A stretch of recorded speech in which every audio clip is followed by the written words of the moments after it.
지난 8월 29일 오전 10시경 한 60대 남성이 119 구급대원을 통해 병원 응급실에 도착했다. 의료진은 급히 환자의 상태를 확인하는데 두통이나 어지럼증도 그래요? 다리 한번 세워보세요. 어찌된 일인지 왼쪽 다리에 전혀 힘이 없다.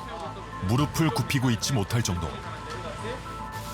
중증 응급실로 옮겨졌는데 여기 지금 만지는 거 선명하게 느껴지세요? 네. 지금은요?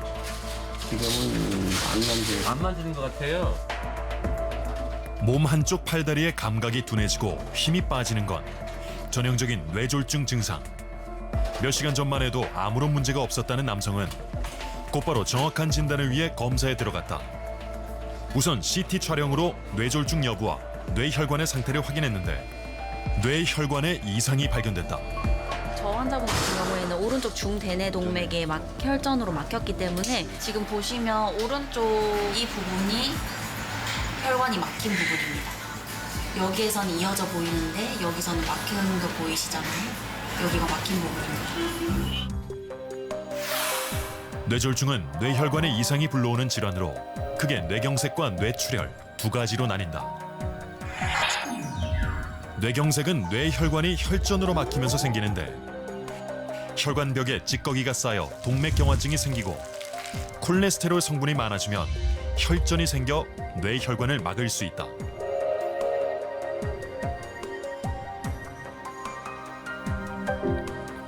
심장 박동이 이상해지면서 혈전이 만들어지기도 한다. 이 혈전이 혈관을 타고 올라와 뇌혈관을 막을 때 뇌경색이 발생하는데 뇌혈관이 막혀 뇌에 가는 혈액 공급이 막히면 뇌 조직은 괴사하기 시작하고 이때부터 마비, 언어장애와 같은 몸의 이상이 시작되는 것이다. 뇌졸중의 다른 하나는 뇌출혈이다. 뇌출혈은 갑자기 혈압이 높아질 때 혈관벽의 약한 부분이 이를 견디지 못하고 파열되면서 발생된다.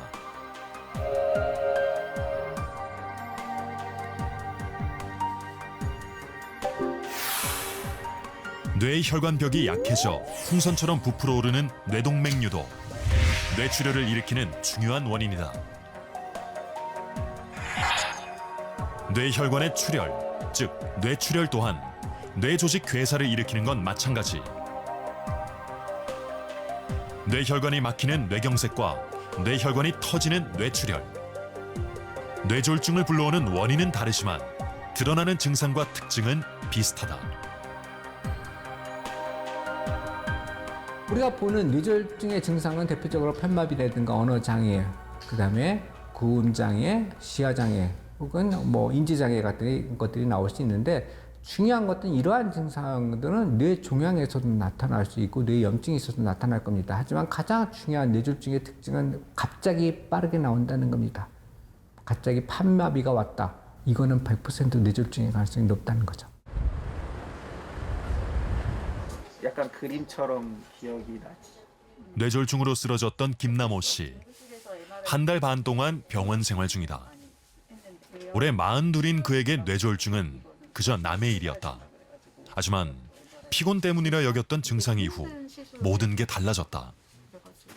갑자기 자고 있는데 새벽에 내 맘대로 몸이 움직이지 않아 얘기하더라고요. 그래서 그래 그럼 빨리 병원 가자 이러고 이제 화장실 가서 준비를 하는데 수건을 이렇게 떨어뜨렸어요. 수건을 이렇게 잡고 쥐고 있어야 되잖아요. 근데 수건이 그냥 이렇게 놓치더라고요. 제 몸이 안 움직인다 생각도 안 하고 저는 여기 왔을 때조차도 내가 왜 이러는지 몰랐어요.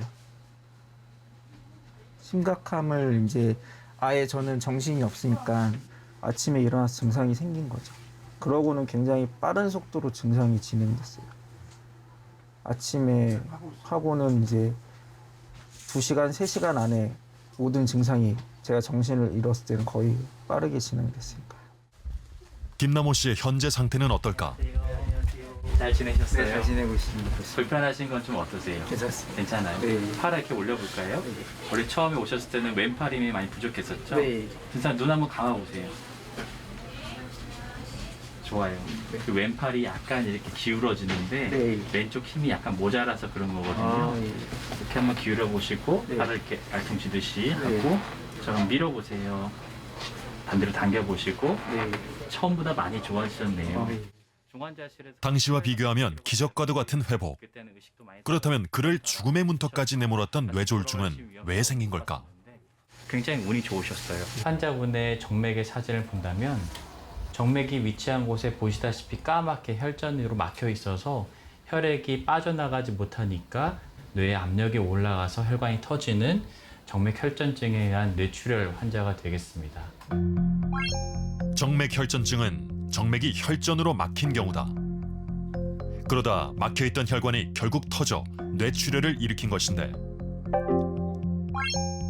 막혀있던 혈전의 양이 많아 무려 6시간에 걸친 시술 끝에 혈전을 제거할 수 있었다.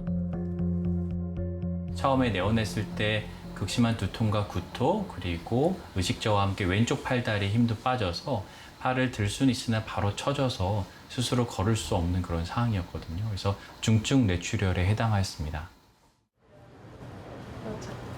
이제 어린 세 자녀와 함께할 수 있는 일상으로 돌아갈 준비를 하고 있는 남호 씨. 어렵네요. 네, 많이 어렵습니다. 네, 한 번 더. 까치발 한 번. 마치 걸음마부터 다시 배우는 기분이다. 까치발 위로 쭉. 둘, 내리고. 하나, 셋. 내리고. 넷. 무엇보다 남호 씨는 고혈압, 고지혈증 진단을 받고도 건강관리에 무신경했던 자신이 후회된다는데 뇌졸중 환자는 여전히 70대 이상이 절반을 넘지만 젊다고 마냥 안심해선 안 된다. 환자분은 정맥 혈전증이 생긴 주된 원인으로 기저질환으로 고혈압과 고지혈증이 있었고 해당 원인들이 혈전을 생기게 한 촉발시킨 요인 중에 하나였고요. 최근에 뇌졸중의 유발 연령이 점점 감소하고 있는 것이 특징입니다. 젊은 인구에서도 뇌졸중이 흔히 생기고요. 젊은 분들도 심지어 20, 30대 환자분들도 혈관이 좁아져서 내원한 경우들이 많이 있습니다. 평소에 아무 그런 게 없었거든요. 왜 검사를 해야 되나? 왜 아프면 병원을 가야 되나? 그냥 하루 이틀 자면 괜찮아지겠지 했는데 이게 병을 키우고 있다는 걸 다들 알아주셨으면 좋겠습니다.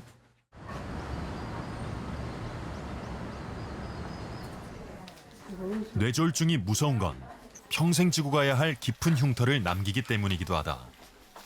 보름 전 갑자기 쓰러져 응급실에 실려온 50대 환자. 평소 뇌졸중 위험 요인인 고혈압과 심장 부정맥, 여기에 당뇨를 앓고 있었지만 별다른 관리를 하지 않았던 게 화근이었다. 자, 환자분. 저 보이세요? 저 볼까요? 자, 여기는 몇 개냐 보여? 안 보여. 그의 오른쪽 눈은 보이지 않고 올해 나이가 연세가 어떻게 되셨어요? 39. 39? 57세 아닌가요? 57세. 아닌데. 57세인데? 기억마저 혼란스럽다. 자, 올해 지금 몇 년도예요? 환자분. 2020년도. 2020년도? 네. 2022년도 아니에요? 아니. 알아서? 뇌졸중 후유증으로 인한 치매 위험이 큰 상태였다. 뇌혈관이 여러 군데로 막히면서 뇌 곳곳에 다발성으로 뇌경색이 왔습니다. 근데 이제 가장 문제가 되는 것은 좌측의 후두엽하고 그다음에 측두엽에 문제가 있습니다. 크게 뇌경색이 있는데 환자가 좌측의 후두엽에 이게 뇌경색이 오니까 우측이 안 보이게 되고요. 잘. 그다음에 측두엽에 갑자기 뇌경색이 크게 오게 되니까 환자가 기억력이 떨어지고 진압력이 떨어지는 치매 증상이 나오게 되는 거죠. 특히 이제 측두엽이 이제 우리가 기억력하고 연관된 부분이고요. 뇌 손상 부위에 따라 뇌졸중의 후유증은 다양하다. 측두엽의 손상은 언어 이해력과 기억력을 떨어뜨리고 두정엽의 손상은 청각, 미각, 후각과 같은 감각 인지에 문제를 일으킨다. 또한 후두엽 손상의 경우 시력 저하에 심할 경우엔 실명에도 이를 수 있는데 전두엽 손상으로 인한 영향은 폭넓다. 판단력과 기억력을 저하시키는가 하면 운동 기능 이상을 불러와 일상생활에까지 큰 지장을 준다. 뇌졸중으로 손상된 뇌 부위와 크기에 따라 후유 장애의 정도가 달라진다. 뇌졸중 환자 중에 안 죽어도 한 20-30% 이상이 장애가 남게 돼요.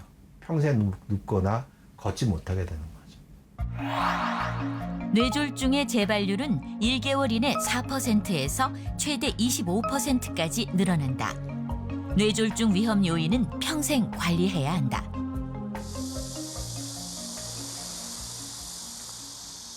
노종혁 씨는 뇌경색 후유증으로 여전히 다리가 불편하다. 그는 2번의 뇌졸중을 겪었다. 재발한 뇌졸중은 끔찍한 악몽으로 남았는데 재발되고서는 뭐 전혀 못 움직이고 음식도 못 먹고 이런 상황까지 왔으니까. 그러니까 소변도 병원에서 받아내는 식으로 해가지고 저걸 했으니까요.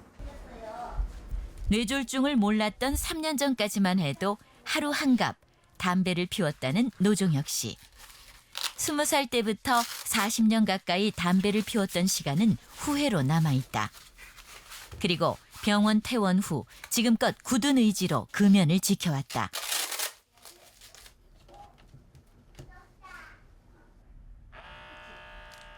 집에서도 매일 혈압의 변화를 살펴본다.